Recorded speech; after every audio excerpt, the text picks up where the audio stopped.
Les sorciers contrôleurs ont bien compris que cette méthode de contrôle mental qui utilise les traumatismes et la dissociation s'applique également à l'échelle de la société, et c'est quelque chose d'indispensable pour pouvoir gouverner aisément et tranquillement. C'est ce que nous explique William Sargent lorsqu'il a écrit que les méthodes d'initiation religieuse se rapprochent souvent tellement des techniques politiques modernes de lavage de cerveau et de contrôle de la pensée que l'une jette la lumière sur les mécanismes de l'autre.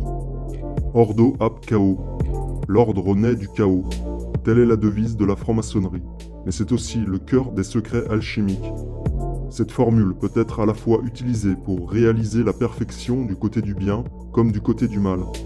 Pour la plupart des francs-maçons, c'est avant tout une notion de développement personnel, un travail consistant à vaincre le monstre intérieur, semeur de chaos, les forces obscures du mental et de l'ego, qu'il faut combattre et transcender pour retrouver l'ordre divin. En alchimie, les deux opérations les plus importantes sont dissoudre, le chaos, et coaguler, ordo, l'ordre. La dissolution signifie la décomposition des éléments. Vient ensuite la coagulation, qui consiste à solidifier l'élément dissous dans un nouvel état, un nouvel ordre. Nous constatons aujourd'hui que cette formule maçonnique, ordo ab chaos, cette œuvre alchimique de décomposition et de recomposition, est appliquée consciencieusement dans les programmes de contrôle mental, qu'ils soient à l'échelle individuelle ou collective. Actuellement, l'ordo ab chaos n'est pas appliqué dans une dynamique d'élévation spirituelle, mais dans une dynamique de contrôle total, bien que cette situation serve paradoxalement à créer une élévation spirituelle d'un petit nombre. Le contrôle mental des masses passe par le déclenchement d'une dissociation, le chaos social, où l'individu ne s'identifie plus à lui-même, il devient la société en elle-même. Exemple, les mouvements « Je suis Charlie » ou « Je suis Paris » suite à des actes de terrorisme. Cette dissociation sociale est provoquée par toute une série de déstabilisations de la société, créant les conditions idéales pour instaurer un nouvel ordre, une nouvelle structure sociétale. C'est la théorie de la tabula rasa de Kurt Lewin, de Eric Trist et de bien d'autres. Le lavage de cerveau d'un individu passe par l'effacement, la dissolution de sa personnalité originelle pour installer ensuite un nouveau système interne. Il en est de même pour le peuple.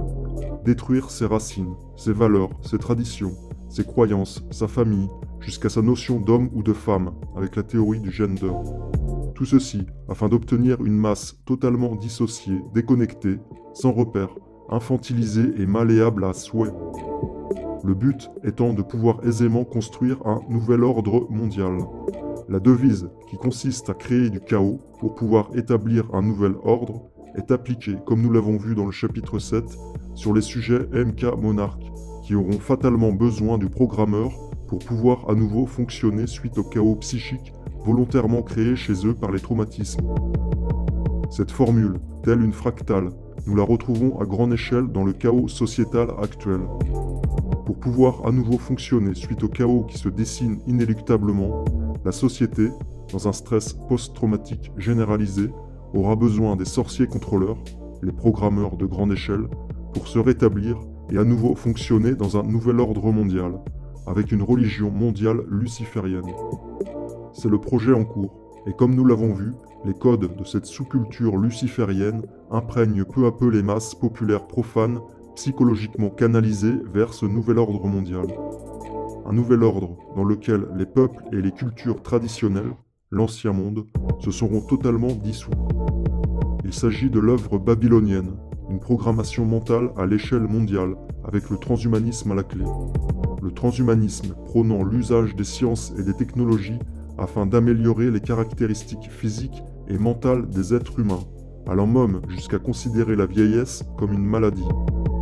Nous sommes là, dans la continuité du projet visant à déifier lucifériquement l'homme. Mais science sans conscience n'est que ruine de l'âme. En 1736, Andrew Michael Ramsay a tenu un célèbre discours, connu comme le discours de Ramsay, à la loge Saint-Thomas de Paris. Cette allocution révélait déjà clairement l'esprit babylonien de l'ordre maçonnique qui travaille à, je cite, « réunir dans une seule fraternité les sujets de toutes les nations, de manière à créer un peuple nouveau, dont la cohésion sera cimentée par les liens de la vertu et de la science.